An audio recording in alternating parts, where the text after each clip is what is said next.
গত ৫ অগাস্ট আওয়ামী লীগ সরকারের পতনের পর হুট করে দাম কমে গিয়েছিল শাকসবজির। তবে এ অবস্থা বেশি দিন ক্ষণস্থায়ী হতে দেখা যায়নি।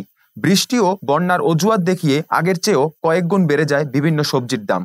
তবে কোনো কারণ ছাড়াই লাগামহীন কাঁচাবাজারের প্রায় সব পণ্য, নিত্য প্রয়োজনীয় বেশিরভাগ সবজির কেজি ৮০ থেকে ১০০ টাকার উপরে।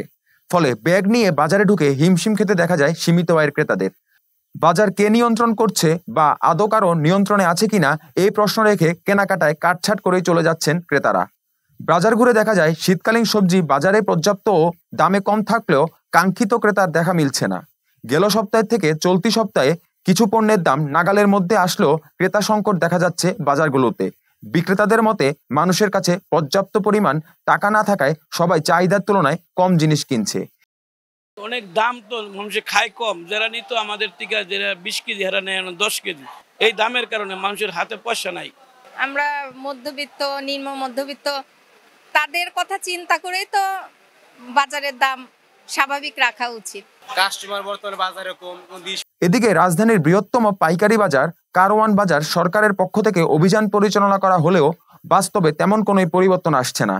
পরে এক প্রশ্নের জবাবে ভোক্তা অধিকারের মহাপরিচালক আক্তার আলীম খান বলেন, আমরা বাজার নিয়ন্ত্রণে সর্বোচ্চ চেষ্টা করছি এবং এ ব্যাপারে সরকারও খুবই আন্তরিক। আমাদের বিভিন্ন টিম মাঠে কাজ করছে, তবে আমাদের সবার যৌথ চেষ্টায় এই বিষয়টি নিয়ন্ত্রণে আসবে। হয়তো অভিযানের পরেও তারা পরিবর্তিত হয়নি এবং গ্রেটার যে ব্যবসায়ী সমাজ একটা অভিযানে সবাইকে একদিনে একসাথে টাচ করা সম্ভব না। আমরা ঢাকা শহরে হয়তো 10টা অভিযান পরিচালনা করে দিই, তাহলে এটার 1% হয় না। ক্রেতা বলেন, বাজারে সবজির দাম অনেক বেড়েছে। এই দায় আসলে এখন অন্তর্বর্তীকালীন সরকারেরও। তারা ঠিকভাবে বাজার নিয়ন্ত্রণ করতে পারছে না। তারা যদি সঠিকভাবে নিয়মিত বাজার মনিটরিং করত তাহলে বাজার নিয়ন্ত্রণ করা সম্ভব হতো বলে মনে করেন। জয় চক্রবর্তী, 24 ঘন্টা বাংলাদেশ, ঢাকা।